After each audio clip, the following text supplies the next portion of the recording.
Salatu wassalamu ala rasulihil kareem. Amma ba'd. So we have been getting kind of up to the actual birth. Last week we talked about the genealogy of the Prophet sallallahu alaihi wasallam. So I'm not going to test you. Anybody remember any? So I mean, we discussed that we need to go up to at least 4 or 5 generations. Yeah. So let's do it. Should we do it? Let's do it. Muhammad ibn Abdullah ibn Matalib ibn Abdul Muttalib ibn Hashim you got me the last. ibn Abd Manaf. Manaf. Yeah. And then Ibn Qusay after that. So I thought Fihr was the name of the Quraysh. Fahir was the actual name of Quraysh. You are right. Yeah. But that's 12th generation. So 12th grandfather. Okay. Yeah. So, so the next thing we want to discuss today, just quickly, because that's something which left, is it the kind of shirk which the Arabs of the time had? Is kind of a special kind of shirk, because the shirk was not in rejecting Allah. So they knew Allah is the creator, because we know that from the Quran, because in the Quran Allah says, وَلَئِن سَأَلْتُم مَّنْ خَلَقَهُمْ لَيَقُولُنَّ اللَّهُ. If you were to ask them who created them, they would say Allah. So that's a, and then again in Quran it says, وَلَئِن سَأَلْتُم مَّنْ خَلَقَ السَّمَاوَاتِ وَالْأَرْضِ لَيَقُولُنَّ اللَّهُ. So if you ask them who is the creator of the heavens and earth, and they would say Allah. وَلَئِن سَأَلْتُم مَّن نَّزَّلَ مِنَ السَّمَاءِ مَاءً فَأَحْيَا بِهِ الْأَرْضَ مِن بَعْدِ مَوْتِهَا لَيَقُولُنَّ اللَّهُ. If you were to ask them who sends the water or the rain from the heavens and give life therewith to the earth after its death, they would say Allah. So they knew Allah is the creator, Allah is the one who has made everything. So the mushrikeen in Makkah were not denying the presence of Allah, and they knew that the creator with the name Allah. So it's not that they were saying that entity a different name. So they were ascribing the name of Allah. So they knew that Allah is the creator. So why would they do that? Why would they then do the shirk? Wasn't it that they had statues in the Kaaba? Yeah, so they did. A big Kaaba, a big statue for Allah. Yeah. Then all the lesser No, gods. that's the thing. There was no statue for Allah. So Oh, they never okay. had a statue named Allah. They never had a statue named Allah. Okay. So anybody remember we discussed Amr ibn Luhay? Yeah. He went to Amalekites, brought the statue. Anybody remember the name? Which was the first statue, the big statue? Hubal. Hubal was the main big statue. So in the Quran it says, "Kul man yarzuqukum man min as-samai wal ardi amman yamliku as-sam'a wal absari wa man yukhrijul hayya min al-mayyit wa yukhrijul mayyita min al-hayy wa man yudabbiru al-amra fasayaquluna Allah." So again they would, if you ask them who provides you with the sustenance of the heaven and earth, who holds mastery over the hearing and sight, who brings forth the living from the dead and the dead from the living, who governs all affairs of the universe, they would surely say Allah. So is that not what we believe in? So Allah is describing the mushrikeen in Mecca. So they have the same belief as we have. So Allah is the creator, Allah controls everything, Allah provides everything. So why do we call them mushrikeen? So Allah answers that in Quran again. So when they were asked, why do you do that? So they would answer, مَا نَعْبُدُهُمْ إِلَّا لِيَقْرُبُونَ إِلَى اللَّهِ زُلْفَى. So we are only worshipping these beings so that they can bring us closer to Allah. Did they believe did they believe in the idols, or was it when Ibn Luhay brought them back and he said that they're doing something right, did they actually believe that these were Yeah, that's what they were saying. So that's the answer. So when people are asking why do you worship these idols? No, he just brought some random statue back and they said, oh, okay. Yeah, and he slowly and gradually people started worshipping those idols and those statues. No, but did they firmly believe that these things were actually, they had power? Yeah. Or was it because of some other civilization that they were just doing this to No, follow they, them? they believed in it. Oh. Yes, they took it from another civilization, but then they started believing in it. Okay. So that's why when they were asked why do you do that, because we have just established in the previous one that Quran says that they believed that Allah is the one who has created us, Allah is the one who is the sustainer, Allah is the one who is sending the rain. So they knew Allah by the name Allah, and they worshipped they as Allah is the creator and everything. So they had the iman. So why were they doing it? So was their answer. We are only worshiping ما نعبدهم إلا ليقربون إلى الله زلفى. We are only worshipping these beings so they can bring us closer to Allah. So the ultimate goal is Allah. These idols are the intermediaries. Okay, so they wanted to reach Allah through these beings. Agents. So they are agents of getting to Allah. Okay. So, and Allah says, وَيَعْبُدُونَ مِن دُونِ اللَّهِ لَا يَضُرُّهُمْ وَلَا يَنْفَعُهُم وَيَقُولُونَ هَؤُلَاءِ شَفَاعُنَا عِندَ اللَّهِ. So the other answer they would give, they worship besides Allah things that do not harm them nor benefit them, and they say they are our intercessors between us and Allah. So all is this in Quran. So we know that it's authentic. So we have to be careful. That's what we discussed a little bit and we touched upon it a bit. So if you take, okay, again, we have to be careful in just what we have just read and understood, that they believed in Allah, that Allah is the creator, Allah is doing everything, but all these beings are just like a stepping stone to get to Allah. Now, move Lath and put a pir instead of a Lath. Yes. What's the difference? So you remove the Lath and put a pir instead of Lath. What is the difference? Is there any difference in what people are doing? Anything? New name. Yeah, Same problem. so same thing. So their shirk was not in rejecting Allah. Their shirk was actually putting Allah too holy for the creation to reach. So they were saying that we need some intermediaries, some people to actually get to us, Allah. We are too sinful. So we don't have any direct access to Allah. So we need some intermediaries so we can get through them to Allah. Islam says no, you don't need any intermediaries. So you go to Allah directly. So that's what Islam has told us. Now, somebody might say, how dare you compare a Lath, which is an idol, to a pir? So then what is Lath? Lath actually was not an idol itself. Lath was a person's, not a name, it was a title given to, in Arabic, latta yaluttu means to make food, to grind barley and make food. So he was a generous man who used to make food and give it to the Hujjaj which were coming. So when he died, to commemorate him, they said, okay, let's make something, a mausoleum or a statue or something, shrine to remember him, because he was a great person. Slowly but surely, he ended up as an idol. So he was the main idol of Taif, which is a sister city of Mecca. So Taif's main idol was Lath. Who was Lath? He was a good person. The most common example, or the most important example, which is still present today, is who's being worshipped most all over the world? Jesus.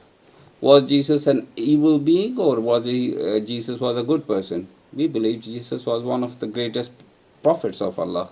So it's not that they were evil beings. it's easier to actually get through that slippery slope with good people. So that's why we have to be careful. And Islam actually don't want us to go through anybody to reach Allah. It's a direct connection. So everybody has a direct connection to Allah. All the creations have the direct connection with Allah, with their Creator. So we don't need anyone to intercede or to go through them. So why is it then with peers, especially in the sub-Indian continent, they say, come to me, Yeah. I I will serve do the you, shifa. I'll do this, Exactly the same mentality which they had, and that's the problem. That's exactly is what's going on. So that's the problem. So if you go to Pir to get to Allah because you can't really get to Allah yourself, you want an pious person to guide you. In terms of learning from them, yes, we should go. We should learn. We should take them as a role model. All these very pious people, which have to learn from them, from their life, to take them as a role model, yes, absolutely. But if you want to go through them, that they will take us to Allah, we can't get to Allah ourselves. No, that's means we need them to take us to Allah. No, everybody can get to Allah in terms themselves. of the example of obviously Indian subcontinent, is it that merging of that Hindu sort of cultural aspect and trying to merge that with Islam? Exactly. And it's that ascribing divinity to the individual. It's not just Indian subcontinent. It's other places as well. It's so my experience, it's areas where people have a lot of ignorance. So people in like the rural areas, who the first person to bring them deen, or the person who has the most knowledge, he can tell them anything and they will believe him because they have no other source of knowledge. There's quite a lot of them in Birmingham. Yes. I met at least one. I witnessed against him in the court and he lost the case. So that's the thing. Means it's not that probably like there are lots of shrines in Pakistan. I can talk about Pakistan because I am from there. Yeah. So sorry, it's the same with another example is to do with magic as well. So you find many so-called Muslim leaders who use magic to treat people. And magic is haram in Islam. So in the African continent, you'll find many. They'll call Sheikh Flan, come here, I'll solve your... They're always a sheikh. But the magic could be in the form of taweez. I mean, it's the same thing. I mean, it's a similar kind of thing. So that's why we just need to be careful when we... In Morocco, there's I don't know, because it's a Muslim place, they have these, I guess, spices or something. They have herbs that say they have special properties. Or well, that's a different thing. But that's a different thing. I mean, it's like hallucinogens and that's... They're like herbs and spices and stuff that they give to put in food, and they say, oh, this will make you have a good relationship with your wife, or like... Well, that's kind of a taweez, and that's the same thing as taweez. But it's if it is like used as a medicine, that's a different thing. But if it's used as something which will suddenly magically improve or because we have said something on it. They say that it's magic. They don't say it's like... I mean, that's... Magic is haram in Islam. Should we just go and spray Isha, inshallah, and then we'll come back and we'll continue. Bismillah ar-Rahman. So we'll begin again, inshallah. So we just discussed the Arabs, that how bad the society was. They were paganistic society with a lot of problems, gambling, all sorts of lying, everything was there. Actually not lying, but lots of other problems. They were killing their daughters at birth and all, like lots of problems. So what's the wisdom of sending the Prophet ﷺ to that society? Why not the superpowers of Sassanid Empire or the Byzantine Empire, which was the Romans and the Persians? So why not there? Why in Arabia? So there are lots of wisdoms which we can derive. The first one was that the Arabs were actually in between these two major superpowers. So they were there just next to the superpowers, but not really very close to them either. So they were like smack in the middle, not right in the middle, but they were quite close by. And that's what happened in few years' time. the Arabs conquered both the superpowers because they were in reaching distance which they can get to. Say, for example, Arab was in China, they won't have been able to get to the Byzantine Empire and Persia because they were just too far away. So that's the wisdom of Allah, because they were close by, so they can actually get to there. Because in those days you have to go on the horses and camels, the armies.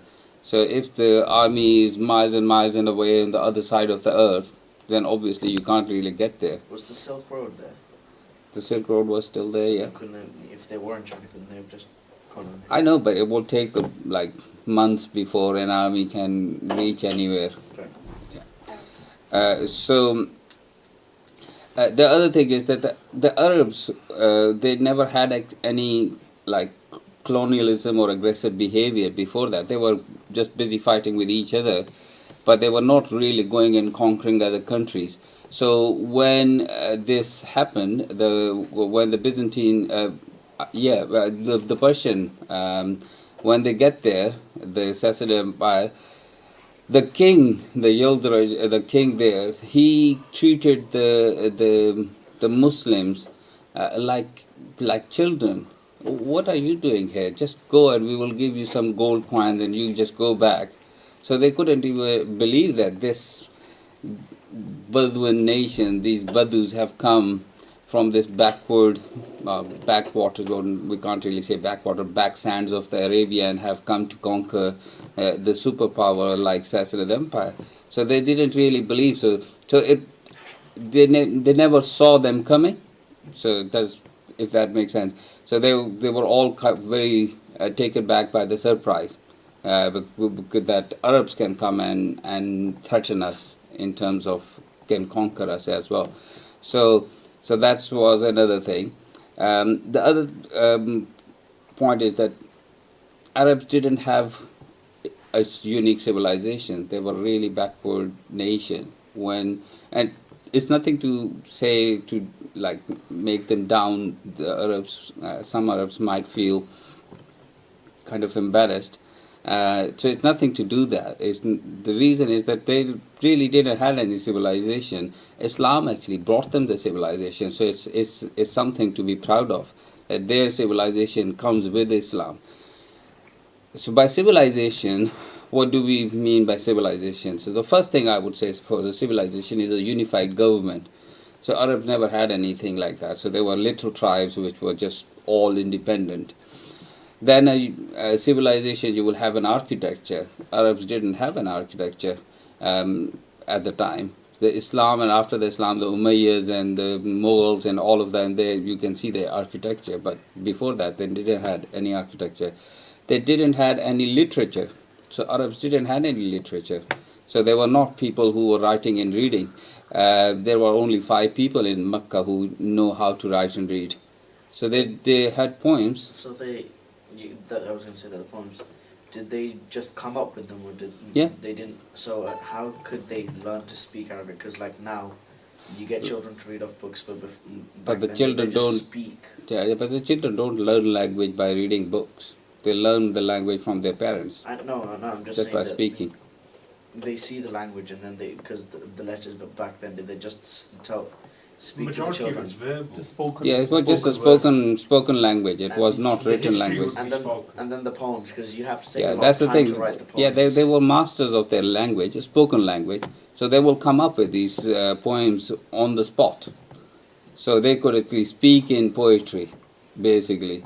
So they were very, like, for the spoken language, they were the masters of their language, but they were not like reading and writing. They didn't have any literature as such.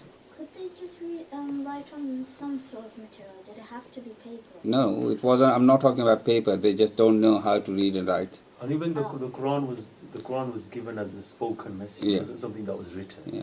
Something And that was spoken. yeah. Just The transcribe message was given as spoken language. So Okay. And then there were people who knew how to read and write. Very few Sahaba, they started writing it, and Prophet ﷺ asked them to write. They would teach them, they would make them actually remember whatever Quran was coming, and then he will tell them to write, and they will write it down.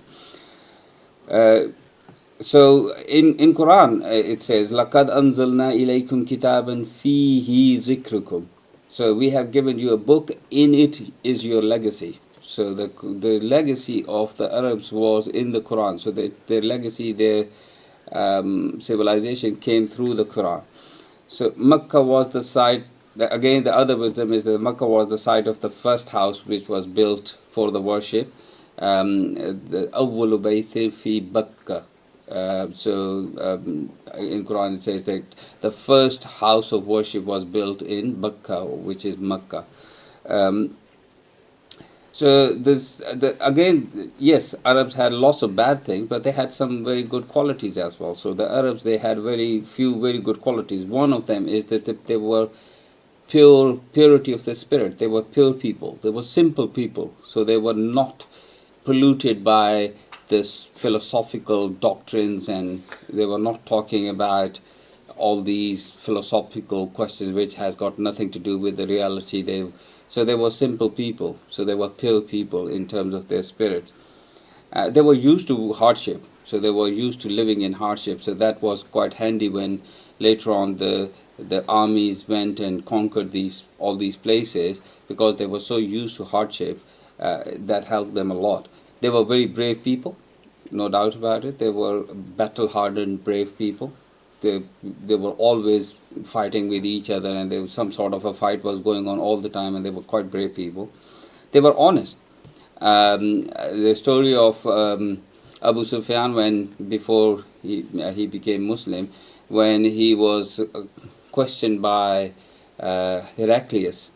So when Prophet ﷺ sent a letter to Heraclius, and Heraclius called the Arabs, and Abu Sufyan was one of them. So he called them, and he asked Abu Sufyan to stand in front of the rest of the Arabs, so that if I'll ask the question, and he told the rest of his companions that if he is lying, just nod to me, just motion to me that he's lying.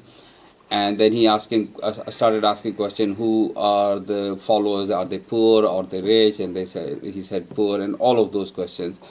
He keeps on asking them.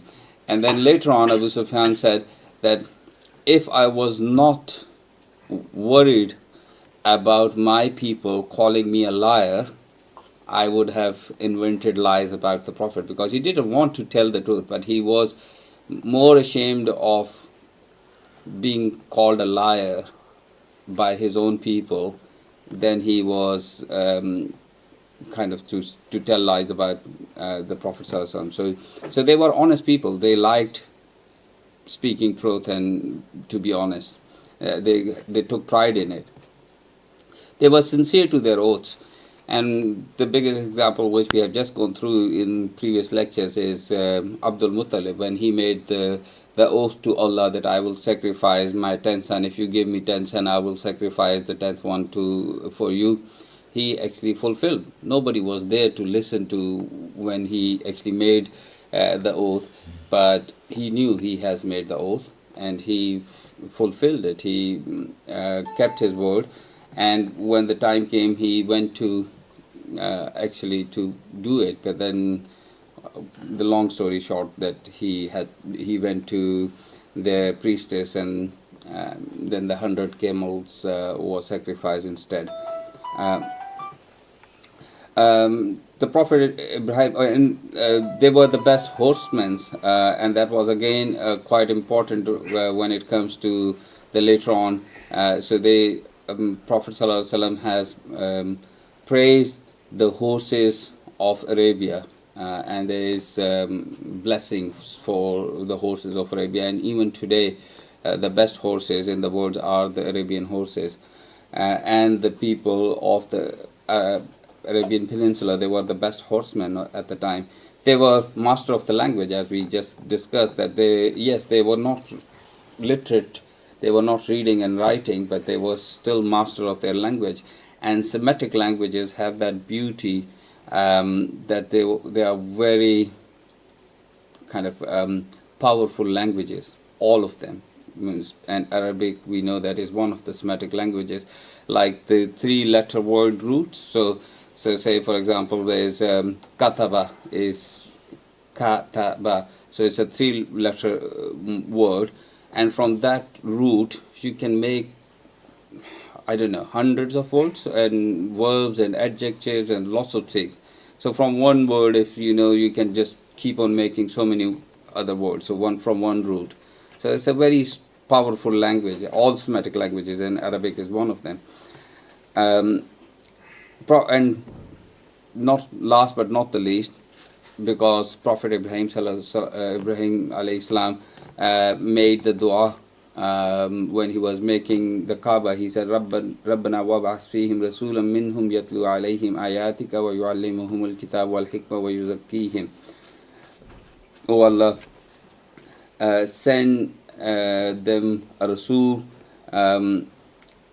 who like bring a Rasul in my progeny which will recite for them your ayat and will teach them your book and hikmah, and they will purify them. The Prophet, peace be upon him, said that I am the dua of my father Ibrahim. In one of the hadiths he says that I am the response of the dua of my father Ibrahim, and I am the glad tidings of the Jesus predicted. So Jesus, we know in the previous books in Injil, in the Bible, it is the prediction, and gospel is, or Prophet said, I'm the glad tidings given by my brother Jesus. And the literal meaning of glad tidings in Greek is gospel. Gospel means glad tidings, good news. So that's what some of the theologians says, that glad tidings, they have taken glad tidings to be a Bible, or the gospel. They have taken gospel to be the book Bible. Actually, the gospel is the glad tidings which Jesus has given about the Prophet Muhammad sallallahu alaihi wasallam. So now we get to the parents of the Prophet Muhammad sallallahu alaihi wasallam. Very little present which is authentically narrated in the earliest of the books. If you take the later on books, you will find so many stories, and no matter where they don't know where they are getting all these stories from, because the authentic narrations which are there in the earliest of the books are very, very few. So whatever is there is what we know of, is that they both lived a very short life. They died in very early age, in their early 20s. They both died before the Prophet ﷺ was given the message. And at the time of the marriage, Abdullah was a young man. There is some narration says 18 years, some says 20 years, some says 22 years. So it's between 18 and 25. So he was a young man. Wait, it says one story that the Prophet didn't allow them the Ummah to visit graves, and then he was visiting his mother's grave and he was crying. If he was so upset, then why was he so upset? Because if they died so early, then he wouldn't have known them that well. But still, his mother will still miss her. Yes, No, you are right that he was too young when she died, and he didn't remember a lot. But his mother died when he was like, 4, 5 years, 6 years old. So he was not very young, but the father died even before he was born. Yeah. But the mother was died when he was still young. But you will always miss your mother. Yeah. So. Sorry, just a minor comment on that.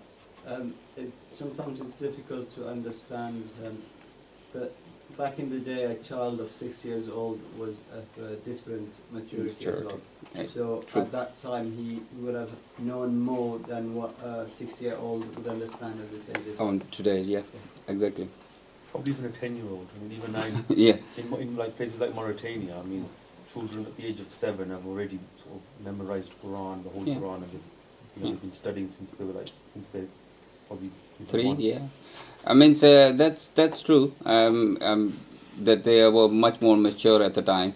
Even in, I know that there's a kid who used to live in our street. He was like 7, and he would looking after his like a 1-year-old, 2-year-old brother.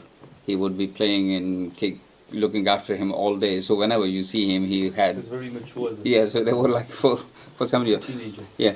So, but we will come to that story, inshallah. But I don't want to jump the gun and get to that because otherwise we'll miss what we have got it for today. So we know that Abdul Muttalib tried to sacrifice him and the whole story, which we have gone through. So I'm not going to go into that detail again. But straight after that, like soon after that, when he did that, he said, well, I wanted to marry my son. So he spoke to one of his friends who was the chieftain of another tribe of the Quraysh. So you have to remember that Quraysh is a big tribe and they had lots of many tribes. So Banu Hashim is one of them, whose chieftain is Abdul Muttalib. Then there is Banu Zahra, Banu Umayya, Banu Abdiddar, and there are lots and lots of others.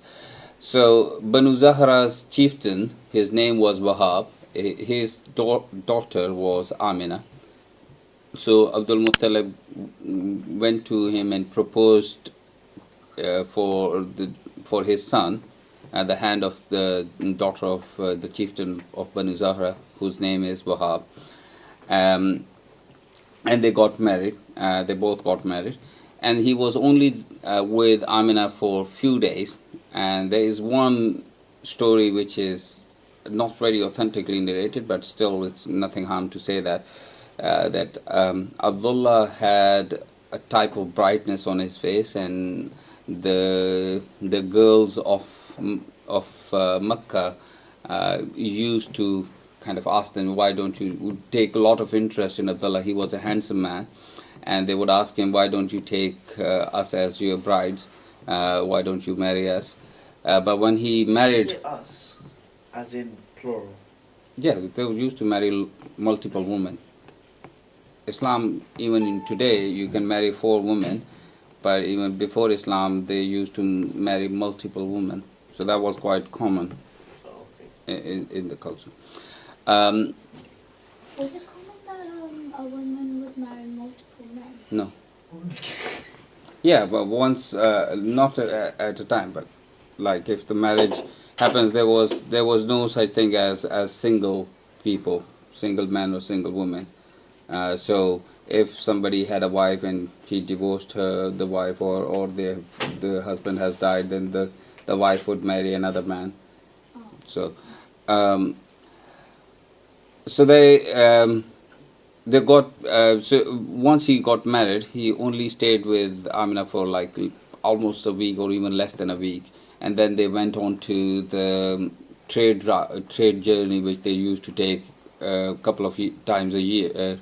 So once to the Yemen and the other time to the Roman side, to Busra. Sham and Yemen, yeah. So the Sham would be towards the Rome, because Sham was the part of the Rome, and then Yemen the other way.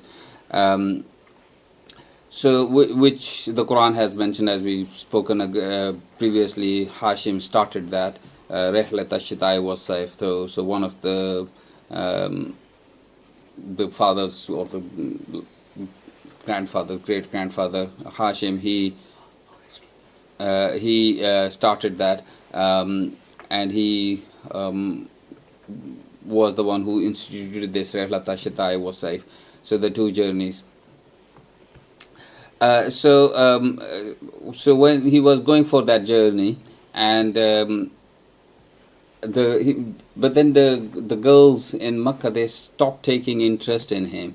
So one day he went and then he said, "Why are you not taking any interest in me anymore?" Abdullah said, and the girls said that you used to have a kind of brightness and nadara in your face, and since you've been married, that's gone away. So we think that that's probably the progeny which he was carrying through generation in him, and he passed it on to Amina, and that's why that nadara was not there anymore. That brightness which he used to have, which the girls were getting attracted to, that wasn't there anymore. So that's a nice story which we know of. Again, not very authentically narrated, but still it's mentioned in Ibn Ishaq. Abdullah went onto the trade journey after a few days of the marriage and never to come back. So on his way back, he got sick, and he said, well, I've got some relatives in Yathrib, which is Medina now. So I'm going to stay with them to get better, and then I will come back. So you go back. And Allah's qadar is that he never got better. He died and is buried in Yathrib. Nobody knows exactly where he is buried, so we don't know. And why did he had relatives in Yathrib? Anybody knows? Is it so that when the Prophet went to Medina, he would have some kind Yeah, of but like, why did he had how he had? Abdul Muttalib, his dad he married a woman there, and Yes. she took him, and when he died, Yeah. Well done. the Quraysh took him back. So Yeah, he was. that's the story. So Hashim married a woman in Yathrib, from which Abdul Muttalib was born, who is the grandfather of Prophet Muhammad Sallallahu Alaihi Wasallam. So he had, well done. So Allah was preparing some family for Prophet Muhammad Sallallahu Alaihi Wasallam. So Allah's plan. Otherwise, those people were not marrying in other cities, so they were just living around in the same city. But Allah knew that Prophet Muhammad Sallallahu Alaihi Wasallam had to come to Medina, so He was preparing the scene for him. So he had some family in Medina. When he will go to Medina, he will already have some family there, the distant cousins. So now we come to slightly interesting topic. So the date and time of the birth of Prophet Muhammad Sallallahu Alaihi Wasallam. So when was he born? We know for sure because Prophet Sallallahu Alaihi Wasallam told us himself that he was born on a Monday. And because there's a hadith, there was a sahabi who asked him, why do you fast on Mondays? He said, because I was born on Monday and because I was given the wahi on Monday. So the Quran started coming down on Monday. So Monday, 100%, no problems with that. Regarding the year, Uthman ibn Affan once asked one of the old Qurayshi, Kubath ibn Ashyam, after the death of Prophet Muhammad Sallallahu Alaihi Wasallam, that are you older or bigger, or the Prophet Hal anta akbaru, something like that. I can't remember the whole Arabic. So he used the word akbar. Akbar means bigger, and akbar also means older. So it can be used for both things.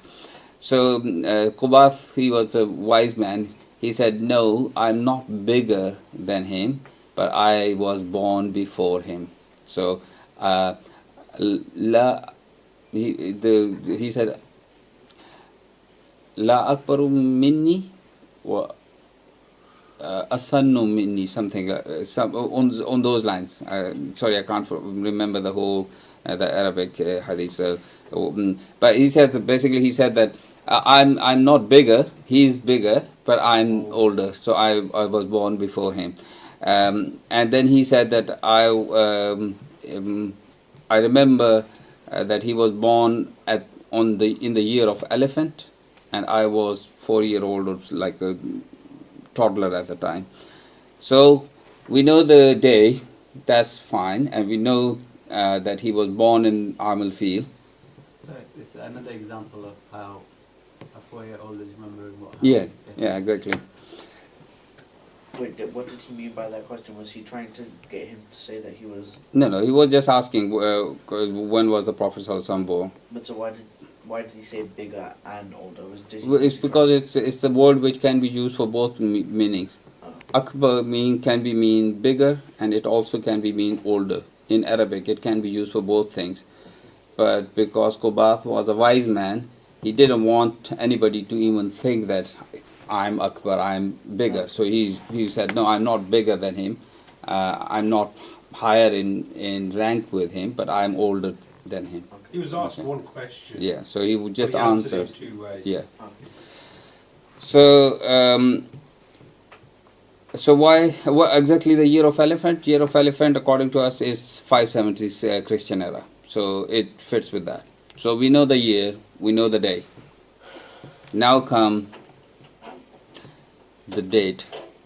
So when was he born? If I stop you and without looking at it, does anybody know what's date? Everybody kind of knows. 12th of Rabiul. 12th of Rabiul Awwal. Anybody agree? Everybody agree? There's a difference of opinion. Yes. We know when he died for sure. We don't know when he was. Yeah. So 12th of Rabiul Awwal is the most famous because all the Miladun Nabi happens on 12th of Rabiul Awwal, basically. So everybody, wherever the Milad is happening, it's happening on 12th of Rabiul Awwal. I mean, he was born and died on the same day as well. We don't know. We don't know. The simple answer is we don't know. So I'll give you now the detail. So Ibn Ishaq said, which is so why 12th of Rabiul Awwal is such an famous date? Why everybody thinks it's 12th? Because it says, Ibn Ishaq says so. And as we started in the very first lecture, we said that Ibn Ishaq is the authority when it comes to Seerah. So because Ibn Ishaq has said 12th of Rabiul Awwal, so everybody copies 12th of Rabiul Awwal. But there are other, so there is another. But this was 150 years later. Yes, so there is a gap, and There's a passage of time. Yeah, and he didn't record it with the chain of narration with asnad. So when he mentioned it in his book, he didn't mention it with the chain of narration. So we don't know the logic behind his response. So we can't really say that it's authentic or not. But he mentioned it. But because he's such an authority in Seerah, everybody kind of agrees with it. So when we look at the second earliest book, which is Ibn Sa'd, he has mentioned Prophet ﷺ was born on a Monday. Some say he was born on 10th of Rabiul Awwal, others say 2nd of Rabiul Awwal. So two more dates have come up. So Ibn Kathir, another famous historian, not the Ibn Kathir who has written the tafsir, not that one, but there is another very major scholar of history in Islam, Ibn Kathir. He says the majority opinion is that Prophet ﷺ was born in Rabiul Awwal, but he don't know what day. Okay, so one group said that he was born on 2nd of Rabiul Awwal. This was also the opinion of Abu Mashar al-Sindi, Ibn al-Barr, Ibn al-Waqidi, which is all these very famous scholars. Another opinion is 8th. The opinion is also of Ibn Hazm, Imam Malik, you know Imam Malik, Az-Zuhri, again very famous name, and Muhammad ibn Jubair ibn Mut'im. So Muhammad ibn Jubair ibn Mut'im is one of the Sahabis. So Mut'im ibn Adi, who was one of the Arabs who died without taking Shahada, but his son, he became a Muslim. Even though Mut'im ibn Adi was very sympathetic to the Muslims, and he will come in the Seerah a lot. So it's an important name, so you should remember that. And his son Jubair, who is a Sahabi, he said 8th. So we have got some backing behind this opinion. A Sahabi is telling us.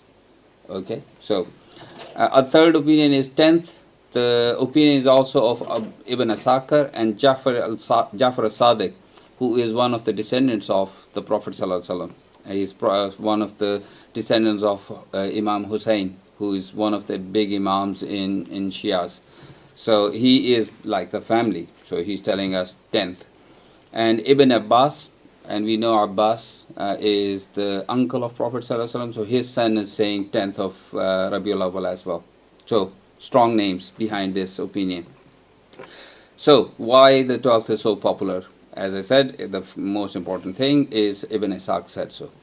The other thing, that for first 550 so odd years, there was no concept of Maulud. So the first recorded Milad festival as a public festival is in 570 Hijrah, and it was celebrated by Fatimids, who is like an extreme Shia group. They were ruling Egypt, and they were the first one who ever celebrated as a public event. So for 570 years, you never actually had a public event for Eid, for Milad, or for Maulud Why people want to do that?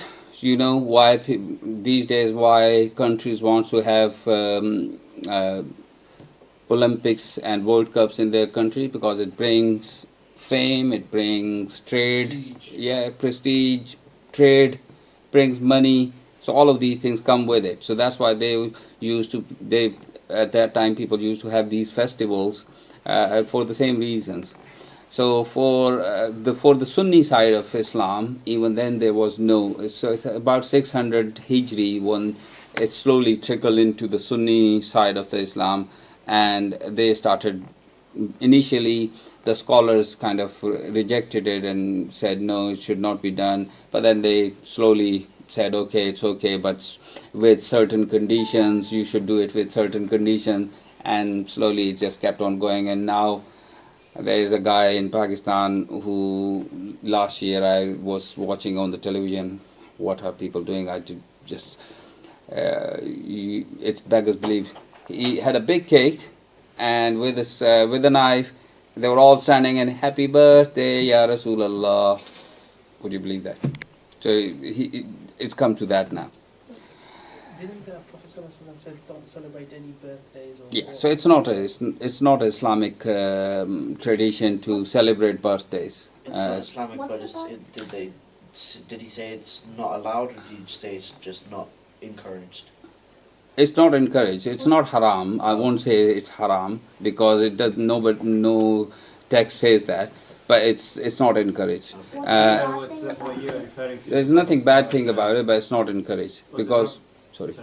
Go ahead. I don't want to interrupt, but what you're talking about the milad, what the Prophet said is, don't elevate me the way the Christians elevated Isa. And from that you can say, for example, celebrating his birthday. Yeah. You know. So the Christians do it and as. Also says Muslims shouldn't follow what the Christians do as well.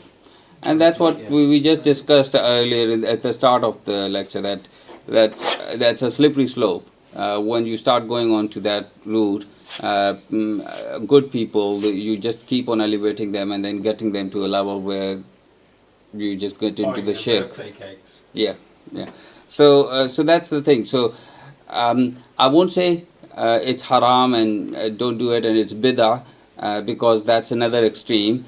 The reason why is that if you start doing that and making everybody bid'i and kullu bid'atin dalala and kullu dalalatun finnar, and then you will start killing people, and that's what the ISIS mentality is.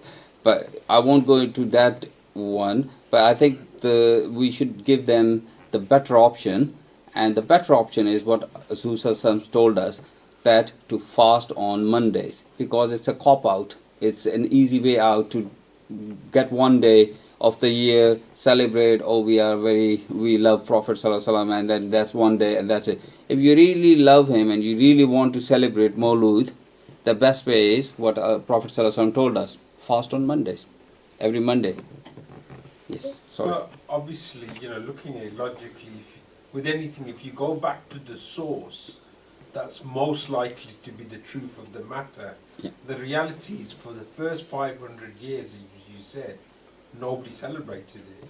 Yeah. So surely that's the correct context versus what we've developed since. No, was this that they didn't celebrate it openly, or? Yeah, well, that's the thing. So people have got they were doing it, but they were not a public thing, and they will bring up. It wasn't a national holiday. Yeah, it was. Yes, it wasn't a national holiday. It wasn't a national festival and things like that. But were they doing it in houses?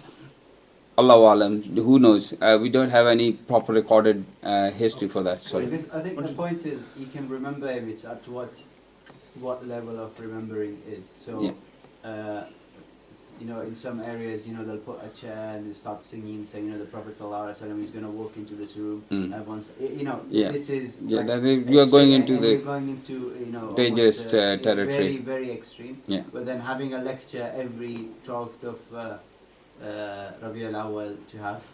Yeah, it helps. It's something, a different way of saying. So There's a very wide extreme. Yeah, And that's why I said means I'm not going to That's go the into. word. Sorry, you Just say want to that make the first. point that, I mean, at the time of the Prophet ﷺ and the Sahaba, birthdays, they weren't celebrated, Yeah. it wasn't part of the culture, it wasn't Yeah. something that was, done every year. Yeah. And it's only like later on where, obviously, like I said, Yeah. Christian culture and other cultures is where they're celebrating birthdays.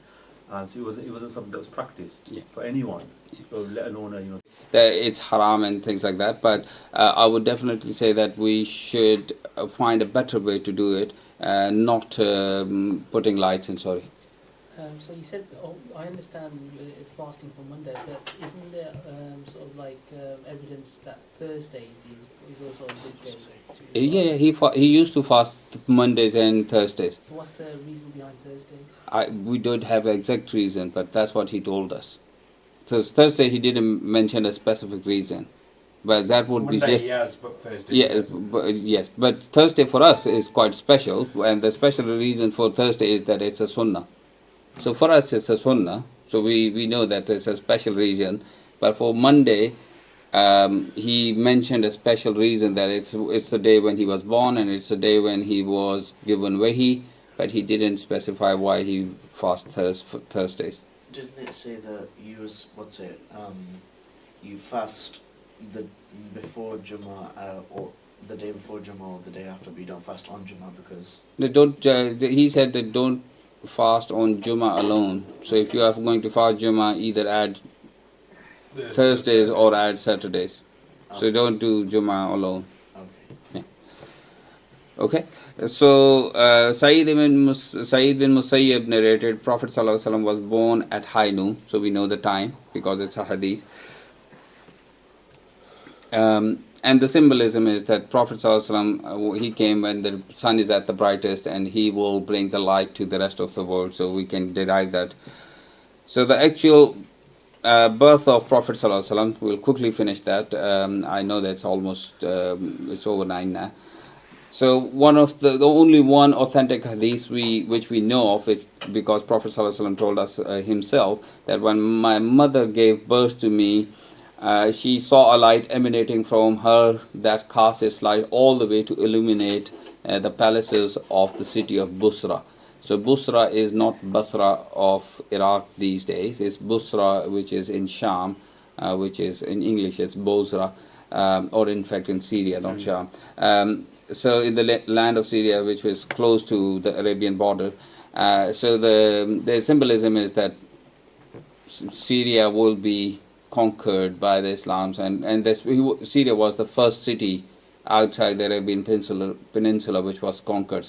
And there is a blessing of this in Syria. Prophet ﷺ actually has said that Syria will always be a fortress of Islam, and he really, the Syrian people, he said that they are very good people, they are humble people, and they are great Muslims. So we all believe that there is some blessings attached with Syria. So it's a land where Jesus Christ will come down, and then he will revive the Islam. So Syria is a blessed land, we know that. There is a lot of scholars said that when Prophet was born, that's when the jinn was stopped from. So the jinns used to go up and listen and spy on what the angels are saying, and they could spy on them and to listen to what the angels are talking about. But at the time of the Prophet's birth, when this was stopped, and the jinns can't go and listen to that anymore, and we know that whenever in the Quran it says that whenever they go, a fiery stone is thrown at them, which we can see as in the sky sometimes, meteorites kind of thing. So that's probably just thrown at the jinns, or at least we believe. I don't know if this is those stones or that stones is something completely different in another realms, which we don't know. It's like a symbolism. Is that why it's so rare? Because No, it's not symbolism. It's actually the fact. Again, is that why it's so rare? Because What's so rare? shooting stars.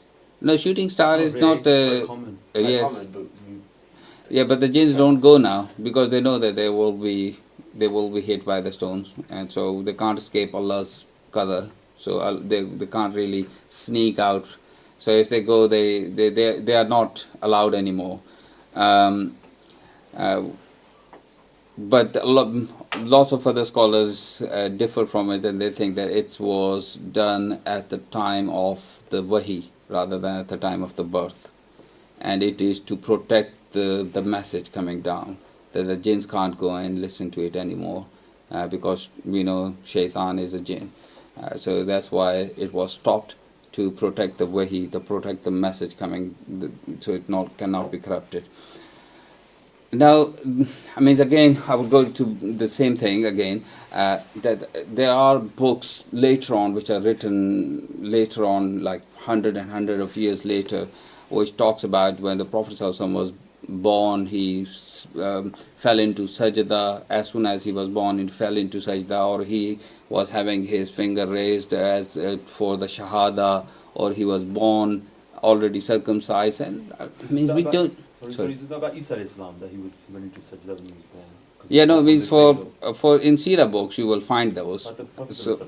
yeah, for more obscure books. So we don't. I mean, there is no authentic change for these kind of things. So we don't need to invent lies to praise Prophet ﷺ. Prophet ﷺ has been praised and elevated enough with authentic things. So we In don't. the Quran. Yeah. So Things up. yeah, we don't need to make things up. And where these books are taking these, nobody knows, because the earliest of the books have not mentioned any of those things. And then you will find that the books which are written like 900 Hijrah and 1000 Hijrah, they are coming up with these things. So, I mean, these are more stories rather than anything, fables, yeah, anything concrete. So Ibn Ishaq mentioned that Prophet ﷺ was circumcised on the 7th day by his grandfather Abdul Muttalib, and then he held a feast for him as well, which we know as Aqiqah. Yeah. So there was nobody in Mecca by the name of Muhammad, and people asked Abdul Muttalib, why you have named him Muhammad, because it was an unusual name, and we know Muhammad means praiseworthy. So he said he wanted him to be praised by the people of earth, and You said Abdul Muttalib. Don't you mean Abu Talib? Abdul Muttalib was the grandfather. Wait, so he was alive or not? Yeah. Oh, okay. So So he's the one who looked after the Prophet ﷺ. for quite a number of years after the parents died. No, no. And then when he died, then Abu Talib took over from. So he said he wanted to be praised by the people of earth as I want him to be praised by the people of heavens. So that's why I named him Muhammad. So the other name, which is the most common name, do we know? Muhammad? Ahmed. And where is this we get from? Ahmed. Ahmed is in Quran. And From the Gospel. I mean, Isa alayhi salam, when he spoke about Prophet ﷺ, he also named him, said Ahmed. Ahmed, yes. And in Quran, every time you see the word Ahmed, it's from the tongue of Prophet Isa, even in Quran. So where we get the name Ahmed from Isa alayhi salam. So whenever in the Quran the name Ahmed is mentioned, it's mentioned with the context of Isa alayhi salam. Okay. Yeah. Wait, so do all Arabic names have meanings? Because Yeah. now, just like Jack or something, that doesn't have any meaning by itself. So It's not Arabic, is it? So yeah, but I'm just saying languages, like other No, languages. but Most- have meanings. lots of- I don't think you're correct in that. I think Yeah. you'll find that most English names have meanings as have well. a meaning Yeah. as well. Yeah. It's just that they're not commonly known. Yeah. So it's not that we don't have English or other. They name it for a reason. They don't name just with the sounds. Like there's a joke we used to have that the Chinese, because we don't understand Chinese, that how they name their kids, they drop a pan and whatever sounds come out, that's the name of their child. So that's just because that was just a joke. But it's not that kind of a thing. So obviously people naming their kids with a word which always have a meaning. So as a parent, you're supposed to give your child a good name. Yeah. Something you should think about and give them a good Yeah, name. and I mean it's Actually, so many of the Christian names are from Hebrew Yeah. originally. Yeah. So Biblical- David biblical is Daud. from Daud. Daud So is that would have David. had meanings. It's just the meaning is now lost because after being So many, yeah. translated, Yeah. But even in Anglo-Saxon names, would have a they meaning. will have a meaning. Meaning, yeah. So, and quite often they are related to like Ibn, that there will be son of such and such. Yeah. But it's how languages morph. Yeah, it's They based, no longer have that root yeah, derivative. but Yeah, it's I based mean- on their trade and what they did. Yeah. People didn't. And there a lot of names are the same names which have changed their shapes a little bit, like Suleiman, which is your name. In English, it's Solomon. Yeah. So King Solomon, they have Solomon. David is Daud, and there's lots of others as well. Yusuf, Joseph. Yeah, Joseph is Joseph. Jacob is Yaqub. So these are prophets' names. So that's So become these are Jacob. Abrahamic Biblical, names, the old aren't they? biblical. Yeah, so they're biblical Abrahamic names. Hebrew, yeah. And Hebrew, yeah. All right. So that's for today, inshallah. So we will finish it here, inshallah. From next week, we will carry on from the childhood of Prophet Sallallahu Alaihi Wasallam, and inshallah we'll take it from there. So What's the Arabic word for Noah? No. Nuh. Oh yeah. Okay. نحمده ونستعينه ونستغفره ونتوب إليه. May Allah protect us and benefit us from what we have studied, and protect us after leaving from here. Jazakallah.